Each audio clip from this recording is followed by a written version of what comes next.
ಈಗ ಪಶ್ಚಿಮ ಬಂಗಾಳದಲ್ಲಿ ದೊಡ್ಡ ಮಟ್ಟಿಗೆ ಈ ಡ್ರಾಮಾ ನಡೀತಾರಂಥದ್ದು ನೋಡಿರ್ಬೋದು ನೀವು. ಪಶ್ಚಿಮ ಬಂಗಾಳದಲ್ಲಿ ನಮ್ಮ ಮಮತಾ ಬ್ಯಾನರ್ಜಿ ಅವರು ಸುಮಾರು 15 ವರ್ಷಗಳ ಕಾಲ ಆಳ್ವಿಕೆ ಮಾಡಿದಂಥವ್ರು. ಇನ್ನು ಕೇವಲ ಮಮತಾ ಬ್ಯಾನರ್ಜಿ ಅವರು ಮಾತ್ರ ಅಲ್ಲದೆ ಇಂದಿನ ಪಕ್ಷ ಇತಿಹಾಸ ನೋಡ್ತಾ ಬಂದರೆ ಕಾಂಗ್ರೆಸ್ ಕೂಡ 15 ವರ್ಷಗಳ ಕಾಲ ಅಲ್ಲಿ ಆಳ್ವಿಕೆ ಮಾಡಿದಂಥದ್ದು. ನಂತರ ಬಂದಿದ್ದು ಪಶ್ಚಿಮ ಬಂಗಾಳಕ್ಕೆ TMC ಪಕ್ಷ, ಅದೇ ನಮ್ಮ ಮಮತಾ ಅವ್ರದ್ದು. ಇನ್ನು ಮಮತಾ ಬ್ಯಾನರ್ಜಿ ಅವರು 15 ವರ್ಷಗಳಿಂದಲೂ ಕೂಡ ಅಲ್ಲಿ CM ಆಗಿ ಬಂದಂಥವ್ರು. ಈಗ ಸದ್ಯ CM ಆಗಿ ಇನ್ನೂ ದುರಂತ ಏನಪ್ಪ ಅಂತಂದರೆ, ಈ ಸದ್ಯ TMC ಬರುತ್ತೆ, ನಾವೇ ಗೆಲ್ತೀವಿ ಅಂತ ಹೇಳಿದಂಥ ಮಮತಾ ಬ್ಯಾನರ್ಜಿಗೆ ತೀವ್ರವಾದ ಮುಖಭಂಗ ಆಗಿದೆ. ಡಬಲ್ ಸೆಂಚುರಿ ಹೊಡ್ಕೊಂಡು BJP ಹೋಗಿದೆ. ಅಲ್ಲಿ ಕೇವಲ 148 ಸೀಟು ಮ್ಯಾಜಿಕ್ ನಂಬರ್ ಆಗಿರುತ್ತೆ. ಅದಕ್ಕೂ 60 ಸೀಟು ಅಧಿಕ ಪಡೆದಿದ್ದಾರೆ BJP ಅವರು. ಇದನ್ನು ಈಗ ಮಮತಾ ಬ್ಯಾನರ್ಜಿ ಒಪ್ಪೋಕ್ಕೆ ತಯಾರಿಲ್ಲ. ಮಮತಾ ಬ್ಯಾನರ್ಜಿ ಅವರ ಆರೋಪ ಏನು? ಈಗ ಮಮತಾ ಬ್ಯಾನರ್ಜಿ ಅವರು CM ಸ್ಥಾನಕ್ಕೆ ಯಾಕೆ ರಾಜೀನಾಮೆ ನಾನು ಕೊಡೋದಿಲ್ಲ, ಹಾಗಾದ್ರೆ ಮುಂದೆ ಕತೆ ಏನು ಅನ್ನೋದನ್ನು ನೋಡೋಣ ಬನ್ನಿ ಸ್ನೇಹಿತರೆ. ಈಗ ವಿಚಾರ ಏನಪ್ಪ ಅಂತಂದರೆ, ಮಮತಾ ಬ್ಯಾನರ್ಜಿ ಅವರು ಕೇವಲ 85 ಸೀಟ್ ಗೆಲ್ಲೋದಕ್ಕೆ ಸುಸ್ತಾಗಿದ್ದಾರೆ. ಇನ್ನೂ ದುರಂತ ಏನಪ್ಪ ಅಂತಂದರೆ, CM ಅಭ್ಯರ್ಥಿಯಾಗಿ ಮಮತಾ ಬ್ಯಾನರ್ಜಿ ಅವರು ನಿಂತಿದ್ದು. ಮಮತಾ ಬ್ಯಾನರ್ಜಿ ಅವ್ರನ್ನ ಸುವೇಂದು ಅಧಿಕಾರಿ ಅವರು ಸೋಲಿಸಿದ್ದಾರೆ. ಅದು ಭಾಳ ಅಂತರದಿಂದ 25,000 ಮತಗಳ ಅಂತರದಿಂದ ಸೋಲಿಸಿದ್ದಾರೆ ಸುವೇಂದು ಅಧಿಕಾರಿ ಅವರು. ಈಗ ಸದ್ಯ ಇವರೇ ಸೋತಿದ್ದಾರೆ. ಇನ್ನು ಇವರೇ CM ಅಭ್ಯರ್ಥಿನ ಸೋತಿರ್ಬೇಕು. ಅಲ್ಲಿ ಯಾವುದೇ ಅವ್ರು ಇನ್ನೊಂದು ಕಡೆ ನಿಲ್ಲೂ ಇಲ್ಲ. ಭವಾನಿಪುರದಲ್ಲಿ ಇವ್ರು ಖಂಡಿತವಾಗಿ ಗೆಲ್ತೀನಿ ಅನ್ನೋ ಒಂದು ಭಾಳ ಭರವಸೆಯಿಂದ ನಿಂತಿದ್ದಂತಹ ಮಮತಾ ಬ್ಯಾನರ್ಜಿಯವರಿಗೆ ಇದೊಂದು ದೊಡ್ಡ ಮಟ್ಟಿಗೆ ಶಾಕ್ ಎದುರಾಗಿರೋಂಥದ್ದು. ಇದು ದೊಡ್ಡ ಮಟ್ಟಿಗೆ ಅವರಿಗೆ ನುಂಗಲಾರ ತುತ್ತಾಗಿರೋಂಥದ್ದು. ಈಗ ಅವರೇ ಸೋತು ಕೂತ್ಬಿಟ್ಟಿದ್ದಾರೆ. ಈಗ ಅವರು ವಿಧಾನಸೌಧ ಪ್ರವೇಶ ಮಾಡೋ ಅಧಿಕಾರನೇ ಇಲ್ಲ. ಅಟ್ಲೀಸ್ಟ್ MLA ಆಗಿದ್ರು ಕೂಡ ಪ್ರವೇಶ ಮಾಡೋದಿತ್ತು, ವಿರೋಧ ಪಕ್ಷದ ನಾಯಕರಾಗಿ ಕೂಡ ಕೂರ್ಬೋದಿತ್ತು. ಈಗ ಅದು ಕೂಡ ಅರ್ಹತೆ ಕಳೆದುಕೊಂಡಿರೋಂಥದ್ದು. ಈಗ ನೋಡಬೇಕಾಗುತ್ತೆ, ಯಾರು ಇನ್ನೂರು ಮುಂದೆ ಒಂದು ಆಪ್ಷನ್ ಇರುತ್ತೆ. ಅದೇನಪ್ಪ ಅಂತಂದರೆ, ಎಲ್ಲ ಶಾಸಕರೆಲ್ಲ ಒಂದಾಗಿ ಅವ್ರನ್ನ MLC ಮಾಡ್ಬೋದು. ಬೇಕಾದ್ರೆ ಈಗ MLC ಮಾಡಿ ಮತ್ತೆ ಅವ್ರು ವಿಧಾನಸೌಧ ಪ್ರವೇಶ ಮಾಡೋಂಥ ಕೆಲಸ ಮಾಡ್ಬೋದು. ಅದು ಮುಂದಿನಿಂದಲೇ ಆಗುತ್ತೆ, ರಾಜಕೀಯ ಬೆಳವಣಿಗೆಗಳು ನೋಡಬೇಕು. ಆದರೆ ಸದ್ಯಕ್ಕಿರೋ ಮಾಹಿತಿಗಳು, ನಾನು ರಾಜೀನಾಮೆ ಕೊಡೋದಿಲ್ಲ, 90 ಲಕ್ಷದಿಂದ 1 ಕೋಟಿಯ ತನಕ ಓಟನ್ನು ಇವರು ರದ್ದು ಮಾಡಿದ್ದಾರೆ.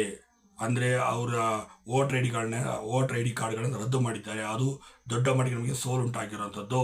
ಇದು ಉದ್ದೇಶಪೂರ್ವಕವಾಗಿ BJP ಅವರೇ ಮಾಡಿರೋಂಥದ್ದು. ಹಾಗಾಗಿ ನಾನು ರಾಜೀನಾಮೆ ಕೊಡೋದಿಲ್ಲ, ನಾನು ಯಾವುದೇ ಕಾರಣಕ್ಕೂ ನನ್ನ CM ಸ್ಥಾನಕ್ಕೆ ರಾಜೀನಾಮೆ ಕೊಡೋದಿಲ್ಲ.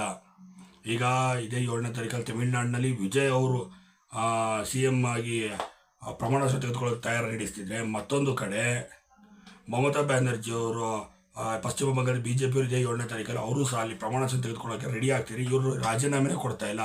ಇನ್ನು ರಾಜೀನಾಮೆ ಕೊಡದಿದ್ದಾಗ ಹೇಗೆ ತಗೊಳ್ಳೋಕೆ ಸಾಧ್ಯ?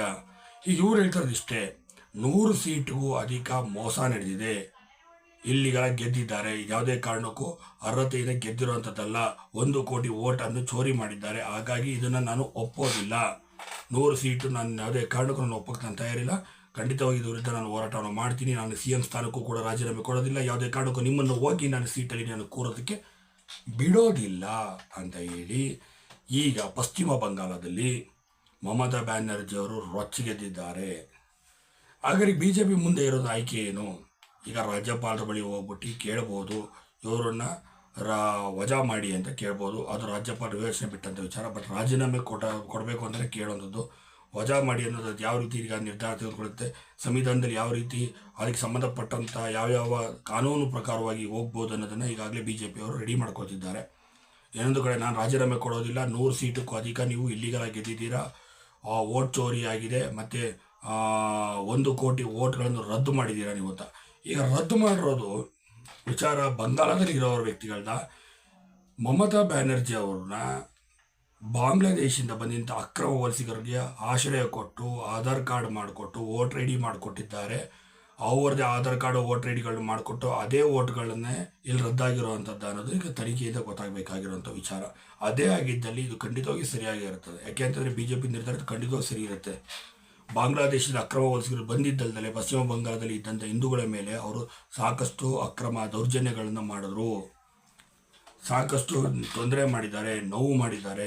ಇದನ್ನಪ್ಪ ನೋಡದೇ ರೀತಿಯಲ್ಲಿ ಮಮತಾ ಬ್ಯಾನರ್ಜಿ ಅವರು ಕೂತಿದ್ದು ಇವತ್ತು ಅವ್ರು ಈ ಸೋಲಿಗೆ ಕಾರಣ ಆಯಿತು ಅಂತ ಹೇಳಲಾಗ್ತದೆ.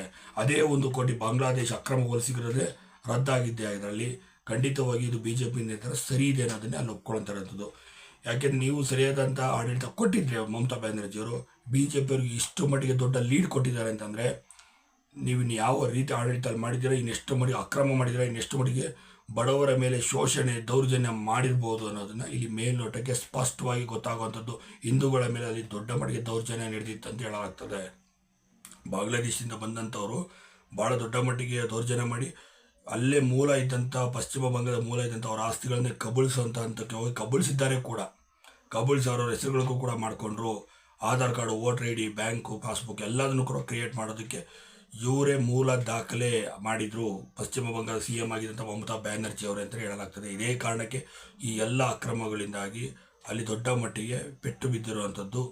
ಆದರೆ ಈ ಪೆಟ್ಟನ್ನು ಒಪ್ಕೊಳ್ಳೋದಕ್ಕೆ ಮಮತಾ ಬ್ಯಾನರ್ಜಿ ಅವರು ತಯಾರಿಲ್ಲ. ನಾನು ಯಾವುದೇ ಕಾರಣಕ್ಕೂ ಒಪ್ಕೊಳ್ಳೋದಿಲ್ಲ, ನಾನು ರಾಜೀನಾಮೆ ಕೊಡೋದಿಲ್ಲ, 15 ವರ್ಷದಿಂದ ನಾನೇ ಸಿ ಎಂ ಆಗಿದ್ದೀನಿ, ನಾನು ಯಾಕೆ ಬಿಟ್ಕೊಡ್ಬೇಕು ಅನ್ನೋದು ಅವರಿಗೆ ಇಲ್ಲಿ ಅರ್ಥ ಆಗ್ತಿರೋಂಥದ್ದು ಏನಂದರೆ ಆ ಸೀಟಿನ ಹುಚ್ಚು ಯಾವ ಮಟ್ಟಿಗೆ ಅವ್ರಿಗೆ ಹಿಡಿದಿದೆ, ಅದ್ರದ್ದು ಪವರ್ ಯಾವ ಮಟ್ಟಿಗೆ ಅವ್ರಿಗೆ ಅಂಟ್ಕೊಂಡಿದೆ ಅನ್ನೋದನ್ನ ಇಲ್ಲಿ ಗೊತ್ತಾಗುವಂಥದ್ದು. ಅವರಿಗೆ ಒಪ್ಕೊಳ್ಳೋಕ್ಕೆ ಮನಸ್ಥಿತಿನೇ ಅವ್ರು ತಯಾರಿಲ್ಲ. ಈ ಕಡೆ ಎಮ್ ಎಲ್ ಎ ಸ್ಥಾನನೂ ಸೋತಿದ್ದಾರೆ, ಅಲ್ಲಿ ಕೂತ್ಕೊಂಡಿದ್ದಾರೆ ಅನ್ನೋದಕ್ಕೆ ಎಮ್ ಎಲ್ ಎ ಸ್ಥಾನನೂ ಇಲ್ಲ. ಇನ್ನೊಂದು ಕಡೆ ಮಾಜಿ ಎಮ್ ಎಲ್ ಎ ಆಗಿದ್ದಾರೆ, ಆದರೂ ಸಿ ಎಂ ಸ್ಥಾನ ನಾನು ಬಿಟ್ಕೊಡೋಕೆ ನಾನು ತಯಾರಿಲ್ಲ ಅನ್ನೋದಕ್ಕೆ ಅವ್ರು ಅಟಕ್ ಬಿದ್ದಿರೋದು ನೋಡಿದ್ರೆ ಇನ್ನು ಯಾವ ಮಟ್ಟಿಗೆ ಅವ್ರಿಗೆ ಅಧಿಕಾರ ಅನ್ನೋ ಮದ ತಲೆಗೆ ಹತ್ತಿದೆ ಅನ್ನೋದು ಇಲ್ಲಿ ಗೊತ್ತಾಗುವಂಥದ್ದು.